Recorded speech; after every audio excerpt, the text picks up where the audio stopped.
Hello, this is Bill Bullard with R-CALF USA, the voice of the independent cattle producer in the United States of America. Well, last week, Tyson, one of our industry's largest beef packers, announced it would add $5 a hundredweight to all live cattle the company slaughtered this week, the week ending March 28th. That means it has voluntarily agreed to add about $65 to $75 per head on each head of cattle it had previously purchased in what was supposed to be a competitive marketplace. Tyson slaughters about 168,000 cattle per week, assuming a Saturday kill.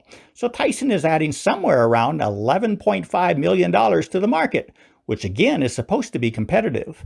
Then this week, Brazilian-owned National Beef, our fourth largest packer, reportedly announced it would adjust all last week's slaughter prices to $113 a hundredweight. That's an adjustment of about $40 to $50 per head for all the cattle National Beef slaughters. It slaughters about 72,000 head per week, assuming a Saturday kill, so National Beef is adding somewhere around $3.2 million to the market, which again is supposed to already be competitive. I don't think this has ever occurred in our industry before. At least no one I've talked to can recall this ever happening during their lifetimes. So what, pray tell, does this say about our cattle market? Is it or is it not competitive? I submit that a marketplace is competitive when it is functioning properly for both buyers and sellers, or it is not competitive, in which case it is a dysfunctional marketplace that severely disadvantages either the buyer or seller. It's widely known that R-CALF USA firmly believes our cattle industry's market structure is dysfunctional, it is broken, and it is causing severe harm to U.S. cattle farmers and ranchers who raise and sell cattle. On Monday this week, the CME Group added to the body of evidence proving that our markets are broken.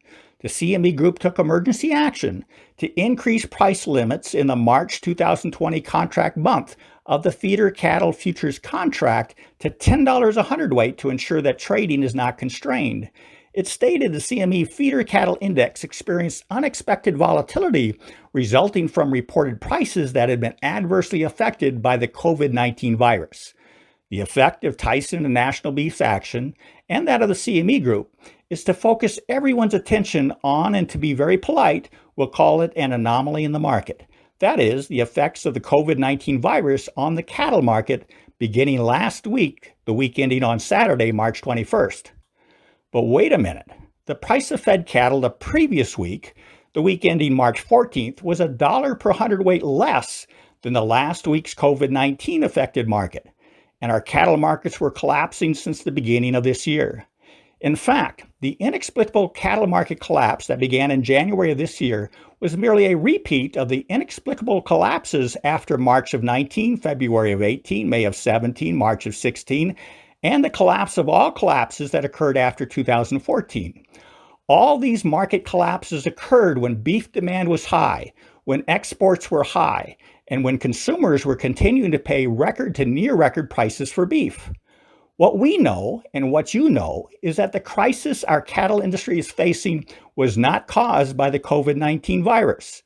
Our cattle industry has been in a years-long crisis marked by ever-increasing collapses in cattle prices while beef prices continue their upward trend.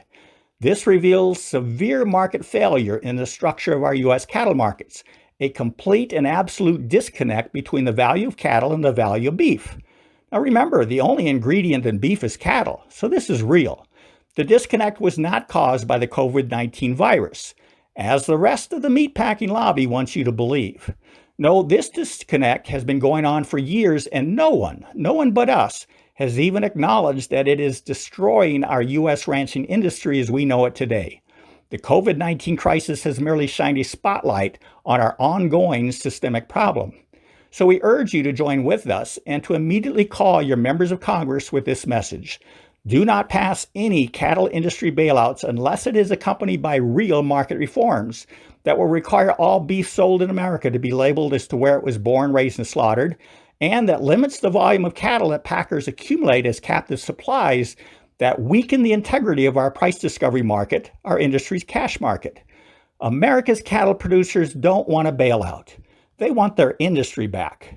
If you'd like to help us accomplish this important goal, please go to www.r-calfusa.com and join with us.